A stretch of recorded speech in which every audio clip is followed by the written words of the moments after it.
I never really got this far in my dreams. I never envisioned what the end would be like.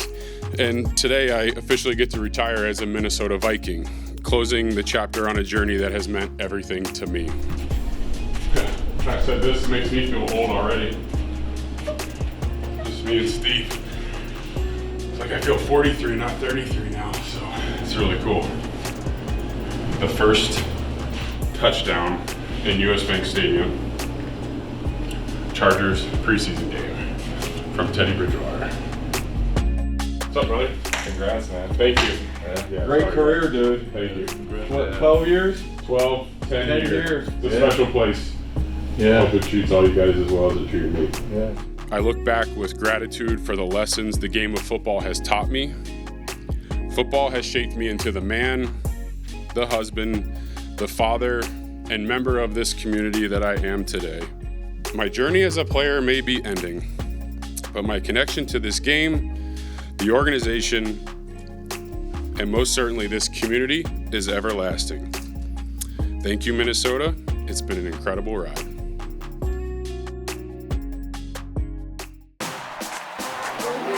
Family right here. That's what it's all about. He's into the end zone! He caught it! Are you kidding me with that catch, JJ?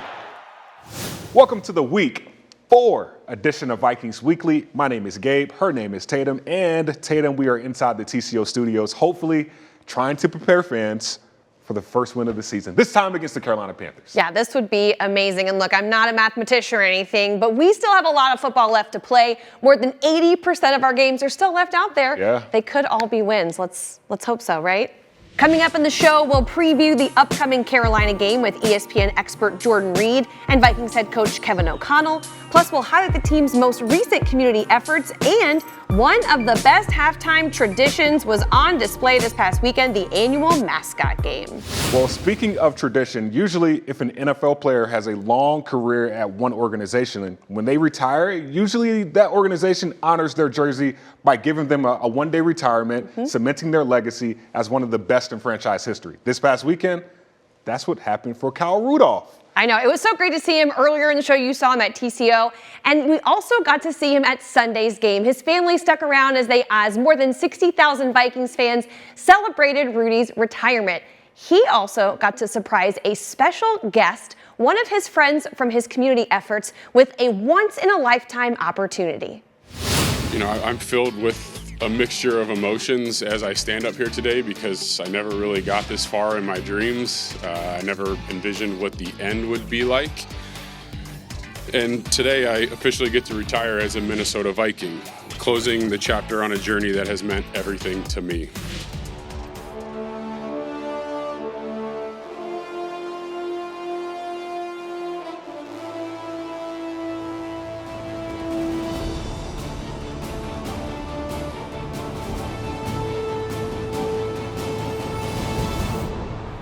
Here to lead the Skull Chant and sound the Geller Horn, please welcome former Vikings tight end, Kyle Rudolph!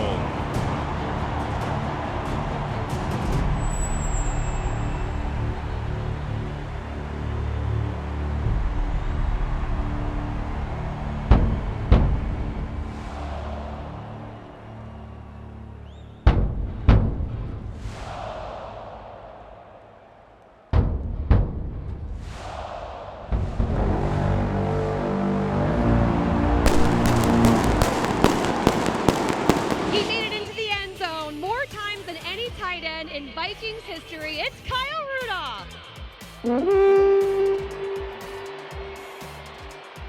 Kyle, why was it so important for you to retire as a Viking, to be here right now? Because all the people in this building, every member of this organization, everybody that I shared these memories with, the entire state of Minnesota, this is home for us. We love this place. Had to be back here. You were the first player to score a touchdown in US Bank Stadium. What is it like being back in this atmosphere? It's the best. We need a few more touchdowns today. Let's get this crowd going, get these guys fired up.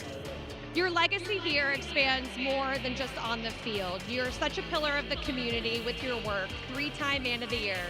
What does this community mean to you? It means everything to us. And I said this is about far more than just myself. Everybody in this state, everybody in this community. It doesn't mean anything if I'm doing it by myself. I want to share it with everyone and making those kids' lives a little better. That's what it's all about. I first met Kendall at M Health Fairview Masonic Children's Hospital back in, I believe it was 2015. In my opinion, the biggest reason why Kendall's deserving of this recognition is just he's dedicated his entire life to serving others through medicine and providing incredible care to these patients. The impact that I remember him is it was about putting those kids and those families that needed something first before it was about himself. And I remember seeing Kendall one day when I was taking the Vikings around and realized that this guy really loves the Vikings because he was dressed in all purple, wearing a Vikings shirt with a Vikings lanyard. I think what separates Kendall from the other amazing nurses there are just how much he truly cares for the patient, not just provides care. It's about what he's done for the many thousands of patients before him and the many patients that will come after this. You know, it's really, really cool to see him honored by the team that he loves so much for the work that he would never take credit for doing. Please welcome today's hometown hero, Kendall Lundahl.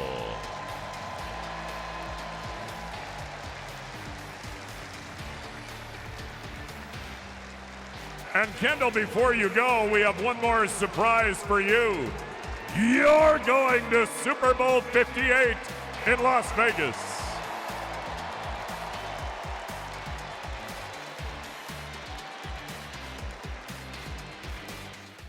Rudolph says he wants to continue his community efforts in Minnesota, even beyond his retirement, which is so great.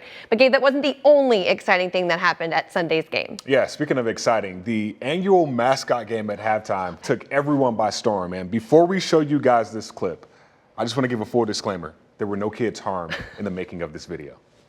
The 2023 Victors Mascot Game. Please welcome today's 6th grade youth football team, the Simley Spartans. And now, let's meet the mascots. From the Minnesota Timberwolves, Crunch. From Minnesota United, PK. From the Atlanta Braves, Blooper. From the Philadelphia Eagles, Swoop.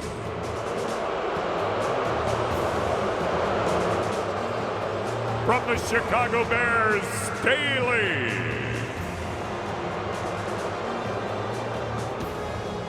From the New Jersey Devils, MJ Devil.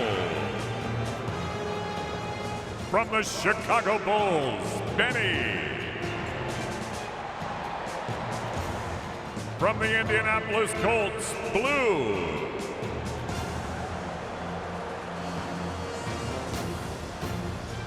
From the St. Paul Saints, Madonna.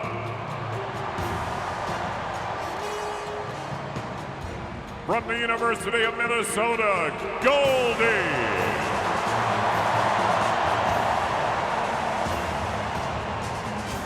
And from our Minnesota Vikings, Victor.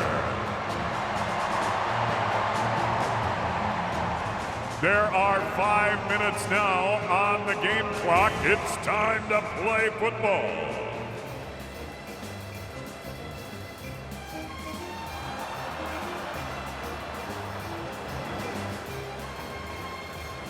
Second down.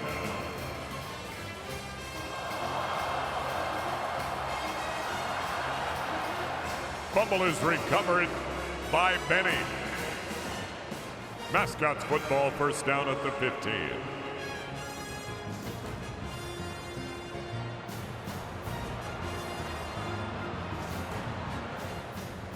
Goldie carries to the 8.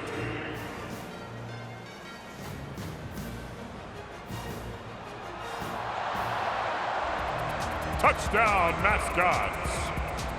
Victor complete to PK for 6. Simley Spartans football, first down. Spartans fumble is recovered by the Spartans at the 17.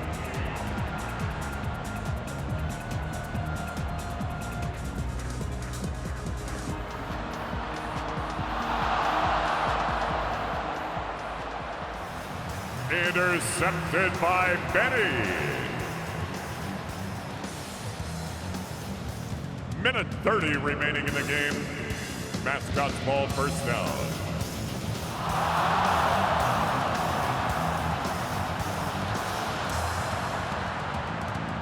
Blooper with hard running inside the 5. One more play remains. Final play of the game coming here.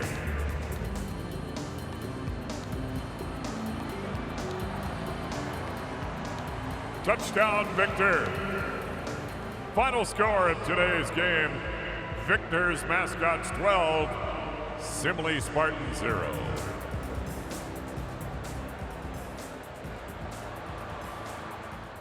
Oh, okay, Blooper with that stiff arm. Always a really fun time out there for those kids, as well as the mascots. They look like they're having fun too. Well, now it's time to flip the page to week 4, Carolina and Minnesota. It's a Vikings-Panthers matchup that we're waiting for, and here to preview it is my Vikings Weekly co-host Gabe Henderson alongside ESPN's Jordan Reed.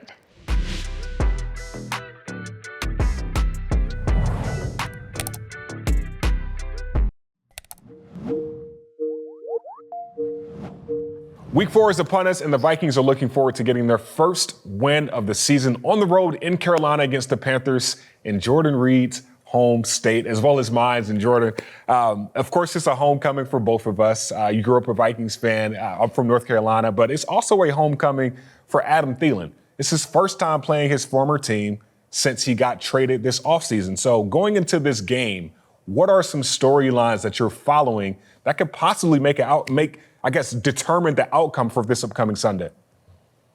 Well, the biggest one for the Panthers in general is Bryce Young playing or not, because that makes a big difference with him being the number 1 overall pick. You're going to game plan for him. Of course, you're going to game plan for Andy Dalton as well. But on the Vikings side, it makes things a little bit more difficult just because you don't know exactly who's playing. Andy Dalton is a seasoned veteran. They brought him over for a reason. He's had some success in the past against the Vikings. But with the Vikings, you still have to make sure to game plan for both. But it makes things a little bit more difficult just because you have to formulate 2 game plans in one. Still to come on the show, Kevin O'Connell sits down with Paul Allen to talk about the state of the Vikings. Plus, our players wear multiple hats. One of those is dad. Yeah, just straight poop right on the floor. Watch Harrison Smith and Jordan Hicks activate dad mode after the break.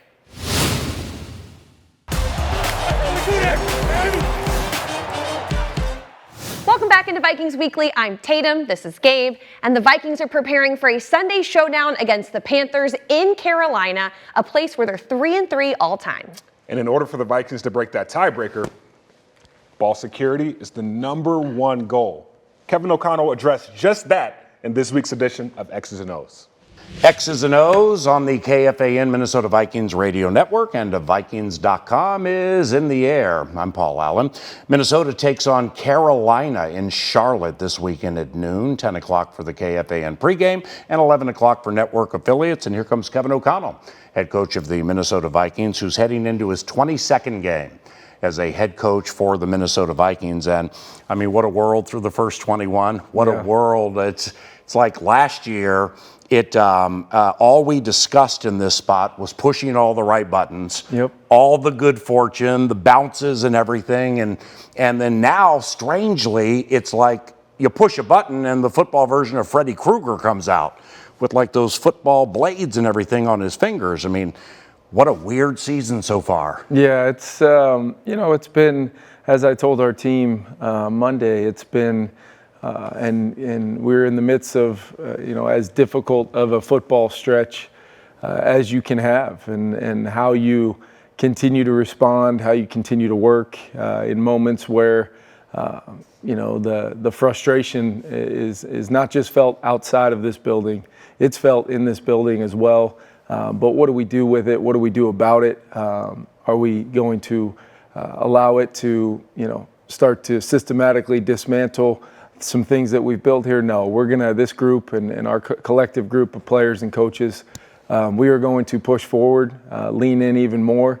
We had a good week of preparation last week to prepare for the Chargers, and we have to continue to have our best week of practice each and every time we get the opportunity to prepare for an opponent.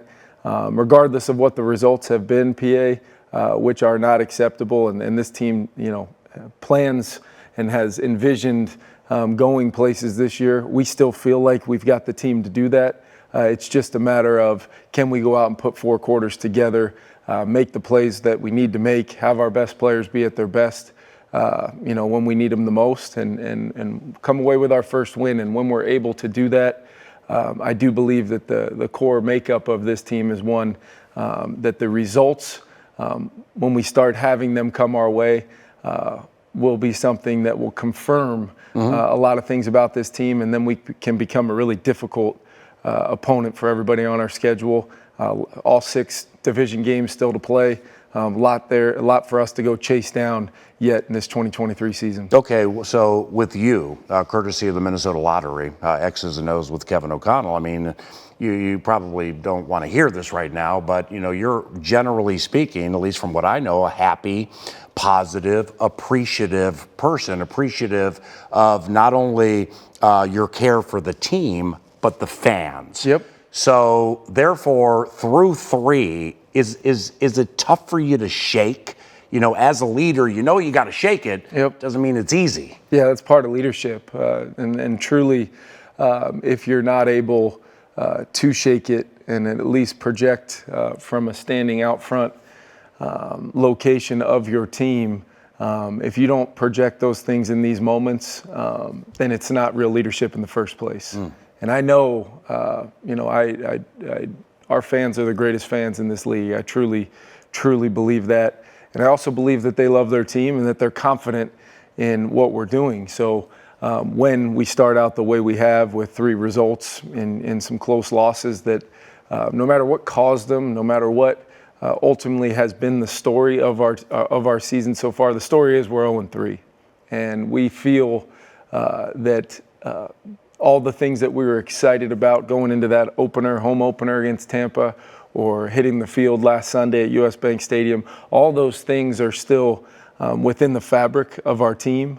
We still have the ability to be, an explosive, move the football in anybody offense, but we've got to score when we're in the red zone. We still have the ability to hopefully cause some chaos for offenses with our defensive style, but we've got to make some plays in some moments where we have a chance to intercept the football or a chance to get the quarterback on the ground. In the special teams phase, we still feel, PA, like we can put groups of Vikings out there that can have an advantage versus our opponent, but we got to go win every single snap in that 1-snap phase of special teams. And all of those things collectively, if done consistently, I'm of the belief that we're going to win football games with this team. And there's just no other way to look at it now. From a standpoint of where we are right now, there's no question. These are difficult times and circumstances, but I believe in everything that we've built. I believe that if you believe in it and you really live it every single day, these are the moments where you lean on it the most. And when we do come through this stretch, this very, very difficult stretch of results that have not gone our way, I do believe our team will be better for it, and it will only confirm from a culture standpoint, accountability standpoint, and ultimately what we've tried to build within the walls of this building, that we can overcome a whole heck of a lot. And like I said, be a real problem to deal with here the rest of the way. Well, Tatum, at this point, you just want to see those guys go out there, have fun, and just don't overthink it, right? I mean, it's still just football, and these guys, they're living out their childhood dreams. They really are. It is a dream for them to be a professional athlete, but there are other dreams that many of our players have realized, and that is being a dad. Check out this video. Harrison Smith and Jordan Hicks activate dad mode. It's a good one. Come here. Controlling the TV. Come on. You guys are in. Don't mess it up, dude. It's a sign. You want to sit? You want to sit right here?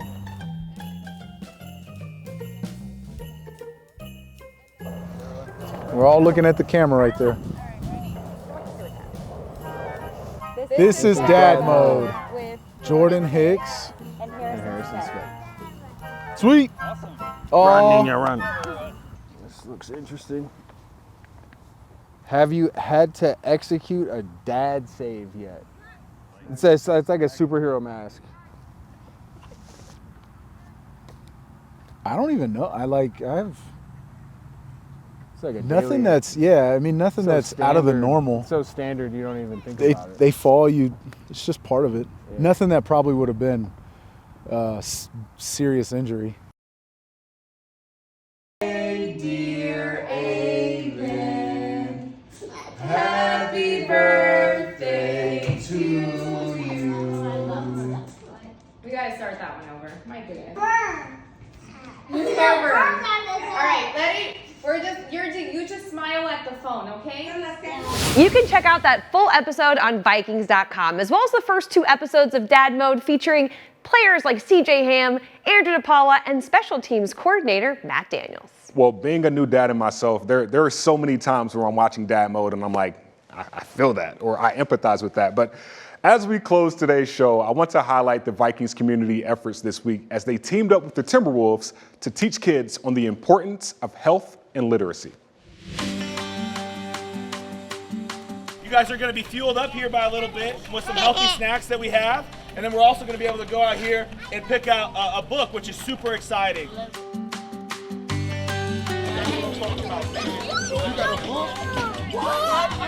I mean, it's been amazing. Like you said, 2 big teams coming together, getting to meet the Harrison, wonderful person, he's outgoing. I mean, everything's been wonderful so far. Really cool to get out here with our Timberwolves, any of the professional organizations here in the Twin Cities. Our fans are so dedicated to us. But we were able to speak to one of the elementary schools here about the importance of nutrition and education and how it helped us get to where we are. I think the role models is really important for them to see people be successful and grow up in role models that they may want to be someday. And so that just helps them see how important it is for literacy and healthy nutrition.